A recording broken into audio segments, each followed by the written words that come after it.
everyone. Welcome into another episode of the Inside Voice podcast. I am so glad that you are here. We like to start each and every episode off with some good news. So, this one probably not as meaningful, but it means a lot to me. And if you're a millennial and you grew up on Disney Channel movies, this is going to make your day. I posted this reel on social media, and it stems from the fact that I was wearing this workout outfit and it was like a white top and lavender shorts. And I was like, why do I like this so much? Why do I like this combo? What does it make me think of? And it dawned on me that it came from the movie Wish Upon a Star. Do you remember that movie back in the day? This was a Katherine Heigl movie, like way back when. She's playing a high school student, for crying out loud. And she has this little outfit that she wears in the opening scenes, and it's like this cute little lavender mini skirt and this like gingham lavender and white crop top. And I was like, this is why, because she was like what I wanted to be in high school. It was never going to happen for me, but she was so cute. She was so chic. And it got me thinking about that movie. And so I shared this reel with that reference in it. And somebody told me in the comments, they said that movie is now available on Hulu. I thought it was just a Disney Channel thing, or a Disney Plus thing, and we don't have that, but it's on Hulu. I mean, I got to have like a girls' movie night, just me, my dog Oliver, even though he's a boy, and it was so great to just relive those memories, rewatch that movie. And I think a lot of times we just need to have moments of nostalgia like that, moments that take us back to a time in our life that was just simpler, a time in our life that was just carefree, with good memories. I mean, I don't know, it's like a warm hug. So if there are some old school movies that you had forgotten about, maybe it's a Disney Channel movie, go back and rewatch those things. My husband and I have actually been doing this with a couple of other movies. What did we watch the other day? Oh, Flight of the Navigator. Do you remember that movie from back in the day? I remember like bits and pieces of it, like the little alien creatures on the spaceship, but like didn't remember anything else about it. So we watched it, and it's just delightful. They're cheesy, and I'm sure Gen Z would be like, that's so lame.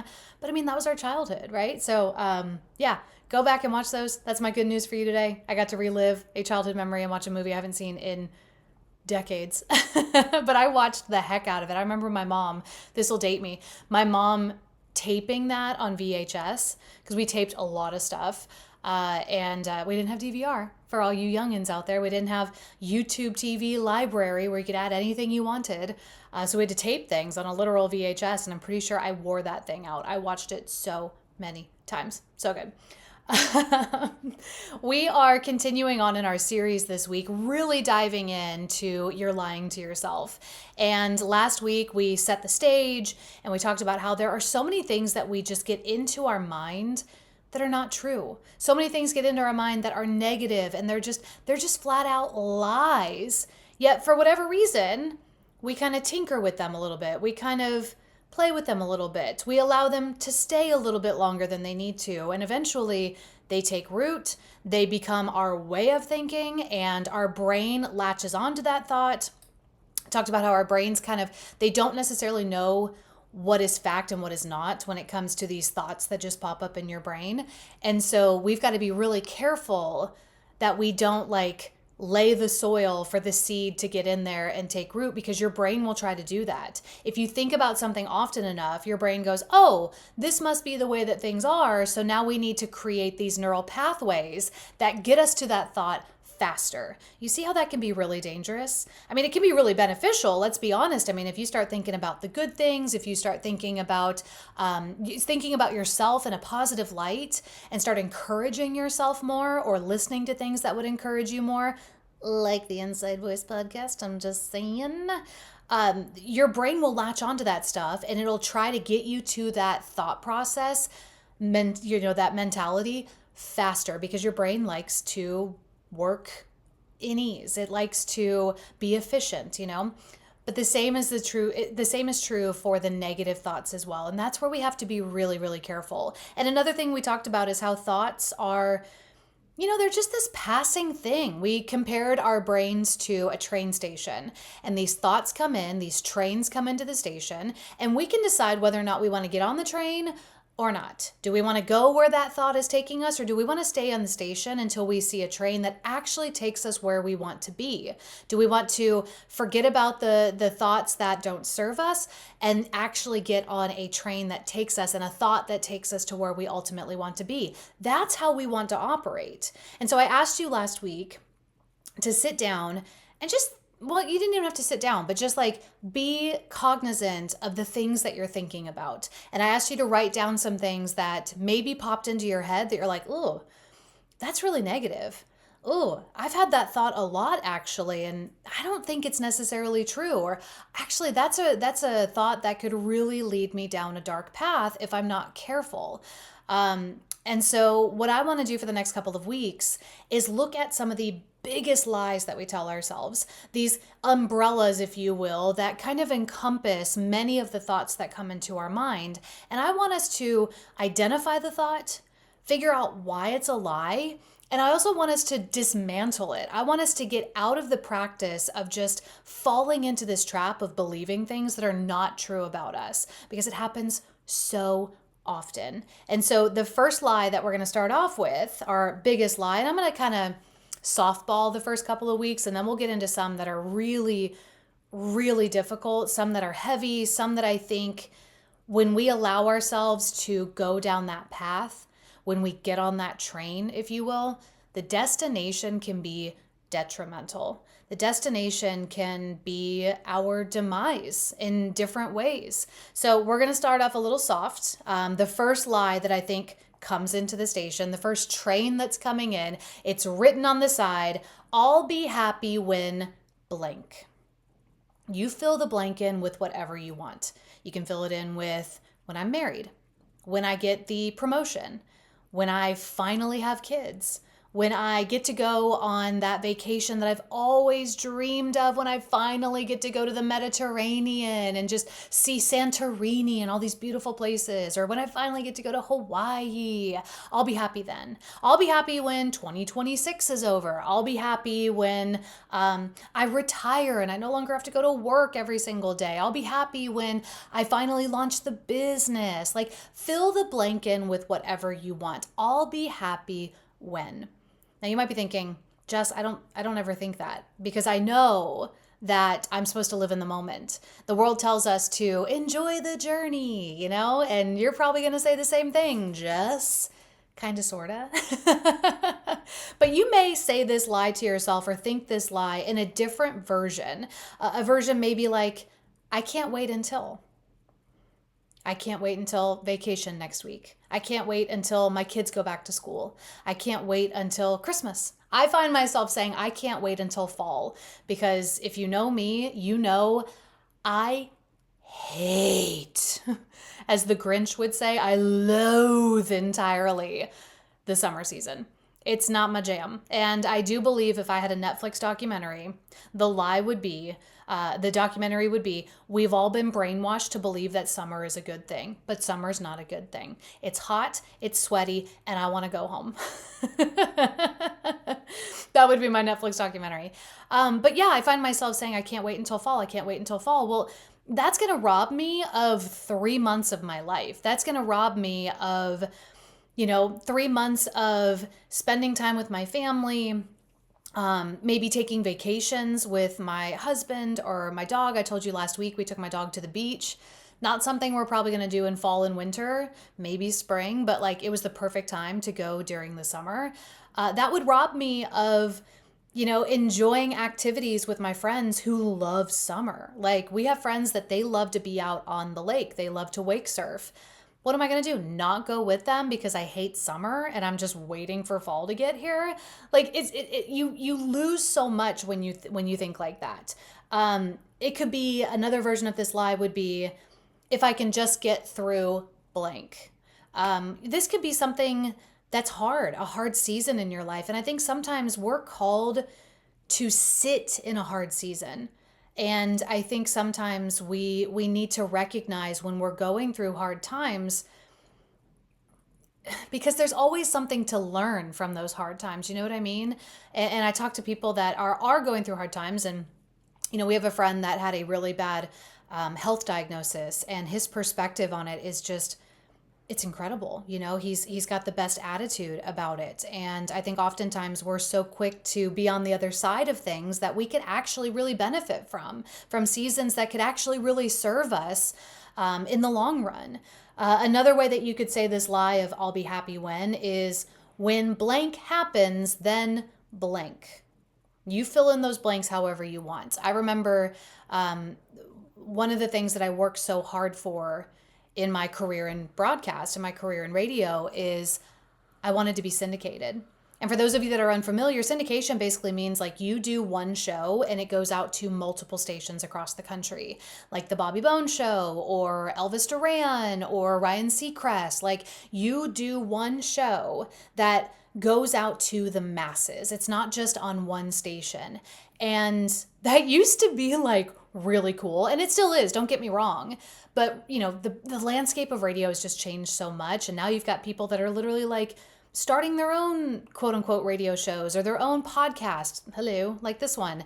And they're distributing it to people all over the globe, not even just being limited to the United States. And radio also, launching apps and having an online presence and doing streaming and stuff like that. Like it's a whole different ball game. But when I first started radio, almost 20 years ago. That is so crazy to think about. When I first started, like that was where you wanted to be. You wanted to be in a position where it felt like you were contributing to your market, like your station, but you were also contributing to the greater population, like the nation as a whole. So I worked really, really hard to get syndicated. I worked really, really hard to position myself with the company that I was working with to ultimately prove to them that I had appeal on a larger scale. And I remember being syndicated. I remember getting that call and them talking about doing it. I remember I was almost 30 years old and I was floored. Like it almost didn't feel real that I'd finally reached this goal. And now fast forward, I have 2 nationally syndicated shows that I'm hosting. But ultimately, like I remember thinking like, if I can just get syndicated, I will be set. I will be so good. I will have validation. I will feel like I finally made it. I'll feel like I'm actually successful in this business. And I feel like along the way, after being syndicated, God had he had a sit down moment with me where he's like, why are you really doing this? Is it just for the cume? Is it just for the number of stations that you're on? Or is it because I have divinely put you in this position to speak my words, to speak my truth, to share my love with my people? Like, it's all God's. It's not mine. All I can do is be a good steward of the position that he's put me in. But I remember striving so hard for it and saying, like, if I could just get there. And then I got there. And really, it didn't change much. Like, I don't know.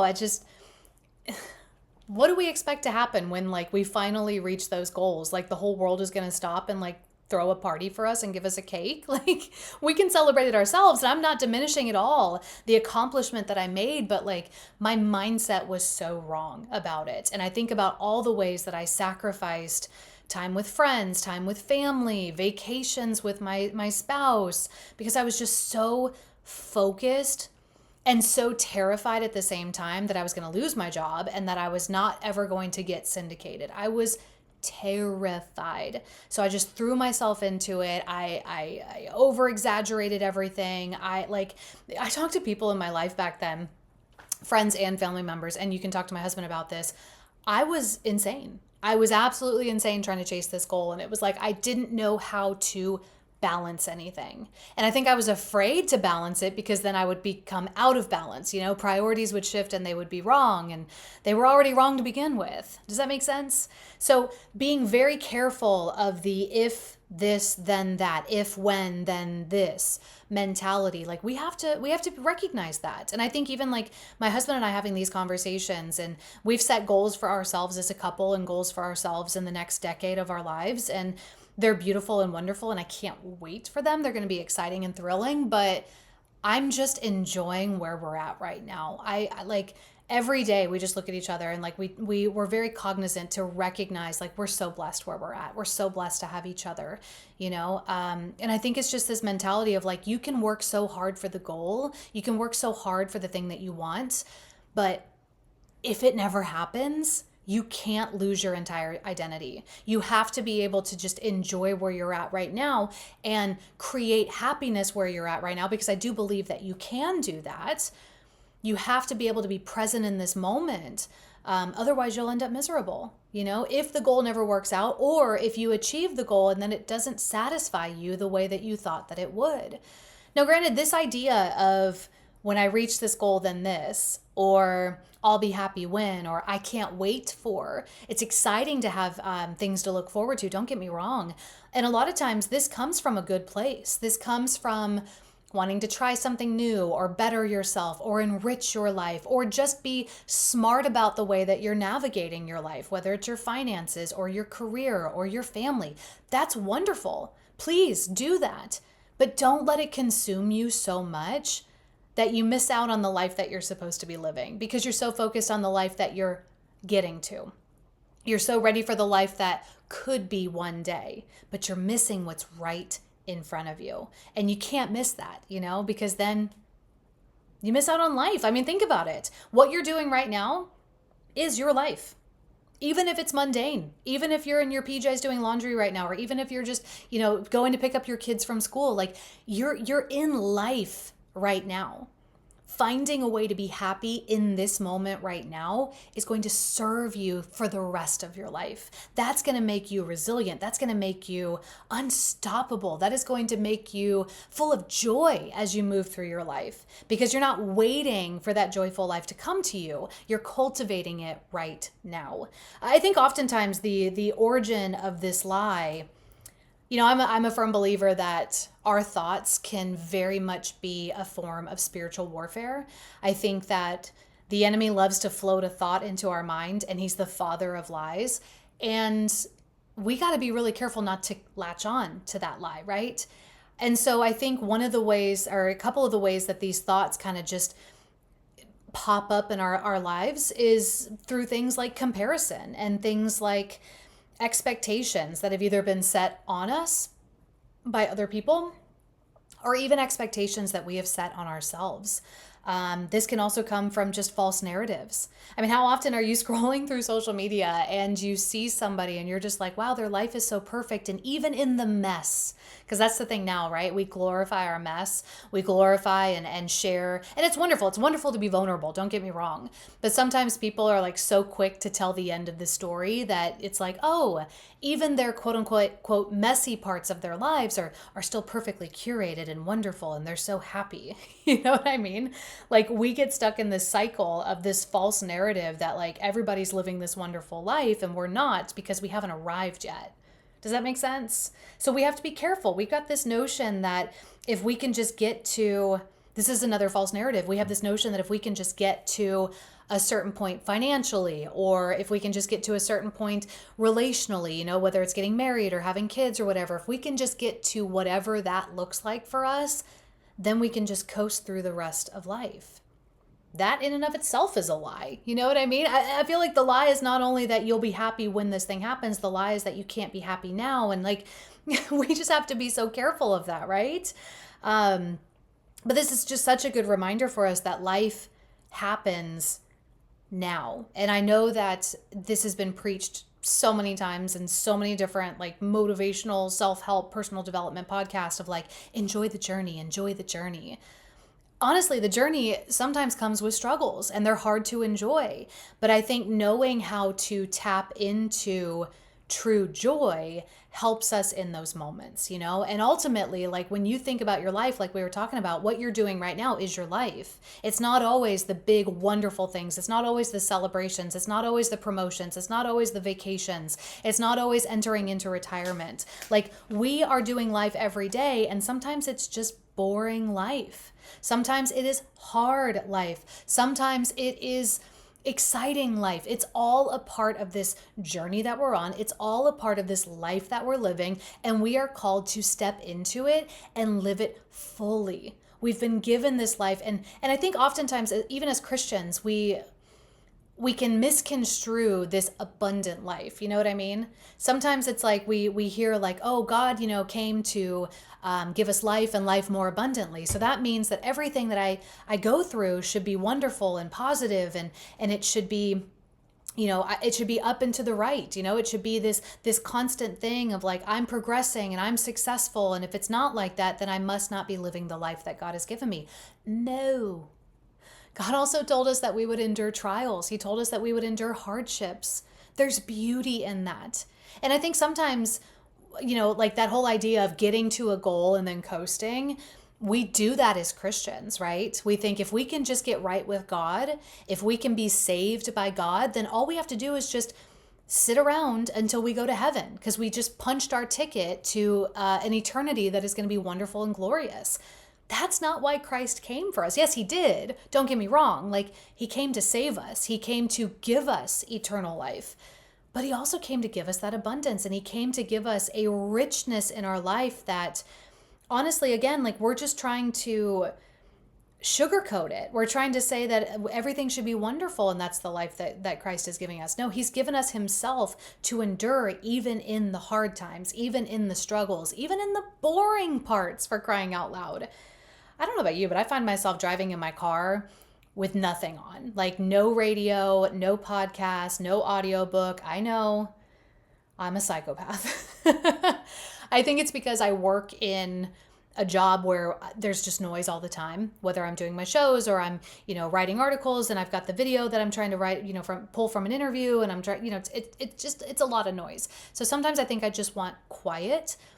I think about, even in those moments, there's abundance in that. There's abundance of God coming in and sitting with me in that car and talking to me, Like, I love inviting him into those moments. And I think even in the hard times, knowing that we've got him by our side makes life so rich and so abundant. And so we don't have to wait to get to heaven before we finally feel, all that we're supposed to feel, thanks to our Lord and Savior Jesus Christ. I think we have a real special opportunity to experience him here on this earth, in this moment right now. Maybe you need to pause this podcast and just be like, God, show me that you're here right now. I want to know that you're in the mundane. I want to know that you're in the boring, you're in the day-to-day, Maybe that would help us not believe that life is waiting for us at the end of the road or at the finish line, or life is waiting for us on the other side of whatever it is that we're chasing, whatever goal we've set for ourselves. And this is difficult. It's hard to live like this, because everywhere we turn, especially these days in 2026, there's confirmation for this idea that you'll be happy when blank. You'll be happy when you get so many followers on social media. You'll be happy when you get married, because you see people on social media that are so happy with their spouses, or that's all you see is married people around you. You'll be happy when you buy this product that this influencer is pushing at you because it works for them, quote unquote. Sometimes I wonder, like, do you actually use this, or are you just using this for this video? I think about that even with radio endorsements. But just, being aware that there's so much messaging around us these days that are telling us we'll be happy when something else happens. We'll be joyful when something else happens. I think we do find true joy when we find Jesus. I think we find happiness when we find Jesus, and we can cultivate happiness when we've got him in our lives so much easier than we could, without him in this world. But yeah, there's just so much of that. And even in, if you want to call it Christian culture, I think we have that too, where you're not going to be happy until you know God's calling on your life. You're not going to be happy until you know exactly what state he wants you to live in, where he wants you to work, what position he wants you to take, how many, you have as many kids as he tells you that you're going to have, you marry the certain person with the certain last name at a certain height and whatever. Like, we attach even like Christian things to that, and honestly, if I can just go off on this tangent, I believe that our calling in life is to love him first and to seek his kingdom. The rest after that is gravy, because if you're loving him with all that you are and you're seeking his kingdom with all that you have, it's going to be really easy to know where you're supposed to go because you're walking closely with him. It's going to be really easy to know if you're in the right spot or what your calling is or what you're supposed to do or what your purpose is on this earth because you're close to him. You know what I mean? But yeah, I just think that there's just so many messages around us, social media, movies, even people around us telling us that if you had this, then your life would be good. You could coast through the rest of life, and then the credits in the movie could start rolling. And it's such a lie. It is such a lie. So how do we dismantle this lie of I'll be happy when? Well, the easiest thing is just recognizing that happiness is not found in the things around us. It's not found in things. It's not found in people or places or events or trips or the next latest and greatest product that you buy off of social media or the perfect wardrobe or the car that you drive. Sure, those things can contribute to your happiness. You can find happiness in them. But at the end of the day, those are temporary, fallible things. People will let you down. Cars will break down. Trips will come to an end. You know, like it just, they're all, what do they say in Ecclesiastes? It's all vanity and grasping for the wind. And that's not to, I'm not trying to like come down on you for wanting things in your life. I'm not trying to come down on you for investing in the things that you've been blessed with and stewarding them well. But don't make them an idol. Don't make them the source of your happiness, the source of your joy, because that can only come from Christ. That everlasting joy can only come from him. Keep that in mind. And I think that will help you dismantle this lie of feeling like you'll be happy one day or when you finally get that thing. Waiting for something to happen or something to come into your life to enjoy your life robs you of your life, right? Because again, like we talked about earlier, you're in your life right now. Whatever you're doing right now is your life. Now, if you don't like it, you can make a change, okay? But ultimately, you're trying to put your faith into something that may never happen. Or you're putting your faith in something that could, fall apart one day. So many people, they want so badly to get married. And it's a wonderful thing to be married. It's a wonderful thing to have a partner. It's hard. And I also want to remind you that, what happens if, I've heard it said this way, if when you said, I do forever, you meant it, but they didn't. And then they walk out. What happens if they get a health diagnosis and they're gone? What if their life comes to an end and you're alone? Does that mean you're never supposed to be happy again or you never could be happy again? No, that's not what we're striving for here. We're striving for fulfillment and happiness every single day. And again, we talk about chasing after goals. We talk about trying to better our lives. We talk about good intentions with wanting things in life. There's nothing wrong with that. But don't be so focused on how you're going to feel after that you forget to recognize how you feel in it. So here's the fix. The lie that we have is I'll be happy when. You fill in the blank. You fill in the thing that you are waiting on before you feel like you've arrived, before you feel like life is worth it. You fill in that blank. When that thought comes into your mind, I want you to ask yourself, is this a goal that excites me and leaves me feeling motivated and fulfilled because I'm on this journey and I'm feeling good and I'm striving for something wonderful in my life? Or is this something that makes you feel less than, if it makes you feel like you're not experiencing life right now, if it makes it feel like, oh, if I don't get that, then my life is terrible and I'm a failure. Ask yourself that question. Another thing that you can do when that thought comes into your mind to dismantle it and to fix it is bring yourself to the present. I think about people that have panic attacks, and I think about people that, deal with anxiety on a really dramatic and drastic level. And it happens. And I do believe it's a real thing. But one of the things that they tell you to do in those moments of a panic attack, or if you're going into shock, is look around you, identify the things around you.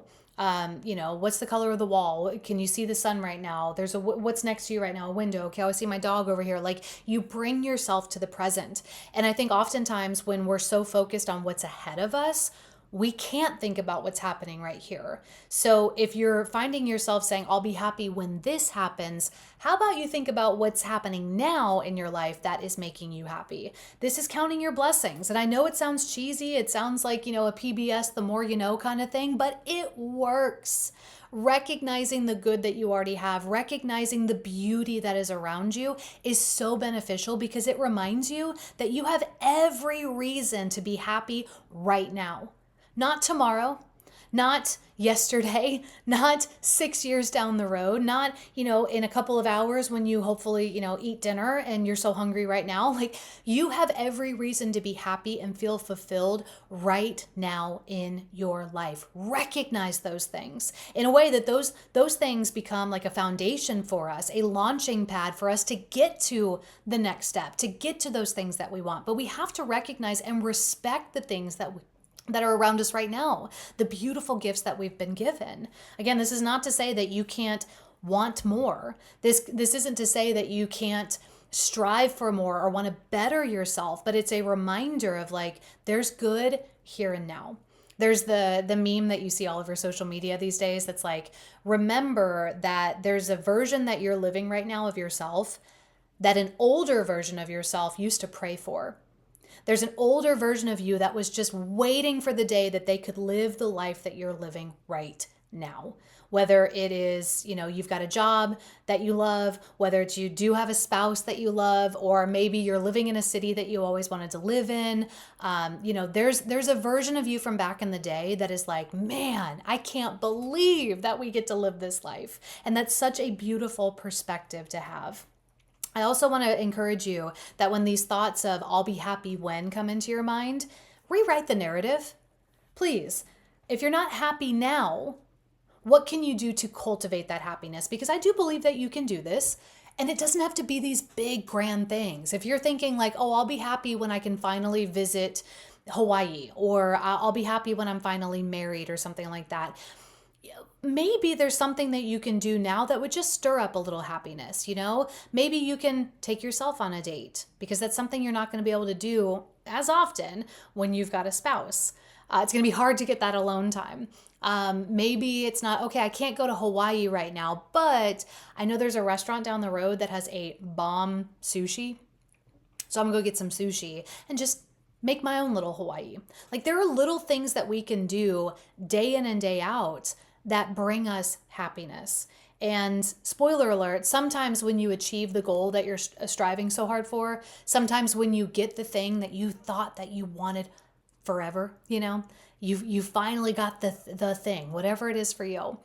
Sometimes it's not all it's cracked up to be. And sometimes getting the thing that you want brings more responsibility, or it requires you to make changes in your life that are difficult. You might even romanticize the season that you're in right now as a future version of yourself. We talk about a past version of you being like, I can't wait to be this right now, what you're living. But I think also there could be a future version of you that's like, man, remember when I lived by myself and I got to watch the shows that I wanted to watch, and I got to go to bed at the time that I wanted to go to bed at. And it was quiet in my apartment. Or maybe there's a version of you back in the day that was like, oh, remember how nice it was to just be back in that season that just, it felt so, it wasn't as chaotic. It wasn't as stressful. It was almost sweet. Or maybe there's a version of you in the future that's like, I miss that version of me that was striving for the goal. Sometimes I think like even professional athletes, they work so hard to be good at their sport. And then when the sport is gone, they're like, I don't know who I am anymore. They've crossed a finish line, and some might have even romanticized retiring, but then they're like, well, I kind of miss that version of myself that was so dedicated and disciplined and worked so hard. And even though it was hard and there were hard seasons, I miss it. You know what I mean? So don't be so quick to push for that next thing, because you might be living in a really wonderful version of your life right now that you are missing. We talk about that analogy of people being like, I just want to get to heaven. And certainly now, like in 2026, with the world being cray-cray, there's so many people that are like, if Jesus could just come back tomorrow, if he could just come back today, I'd be so happy. I'd be so happy. But I think I've said this before, and I really hope it's not sacrilegious. I think there's a beautiful, I think the season we're in right now, even if it's difficult, and even though we know that this earth is not our final destination, like we are going to heaven, we do get to have eternity with our King, with our Lord and Savior. I think there is a sweetness to being on this earth and in this world with Christ. There's a level of faith that it takes to walk on this earth as we're walking on it. You know what I mean? And that's not to diminish what we're going to have in heaven. I know it is going to blow our minds. It's going to be better than anything we could have ever experienced in our life. But don't miss out on the moments that you could have with God right now on this earth. Even if it's hard, even if you're not where you ultimately want to be, even if you feel like you're never going to get where you ultimately want to be. Walk in the sweetness of this season. Walk in the sweetness of being on this earth with Christ and with the Holy Spirit in you before you leave this earth. Because I really do think that there's wonderful things to experience with God on this side of heaven, right? We're here for a reason, right? So just keep that in mind. And I think this week, if I were to give you any homework, it would be like, pay attention to the way that you're wording things. Pay attention to what you're waiting on. Pay attention to how you're sitting in this season, even though you're super excited for the next one. Talk about me being super excited for fall. It's going to be great. I'm going to love it. It's going to be awesome. Pumpkin spice lattes all day, every day. Football every weekend. Like I'm ready for it. But I don't want to miss out on the sweetness that could be found in the summer if I just gave myself an opportunity to find it, if I just gave myself an opportunity to cultivate it, to steward this season well. So keep that in mind as you move through this week. And again, if you find that you are unhappy where you're at, it is totally fine for you to make choices and for you to make changes to get to a place where you feel happier. It is okay for you to make little tweaks and little changes and do little things throughout the day that foster that happiness in you. Please do it. I think about one of the things that I wanted to do was go horseback riding. It was something that I've put on my magic list because I love horses. I haven't done it since I was a kid. And I could have easily just sat back and said, oh, it's going to be so great one day when I get to do that.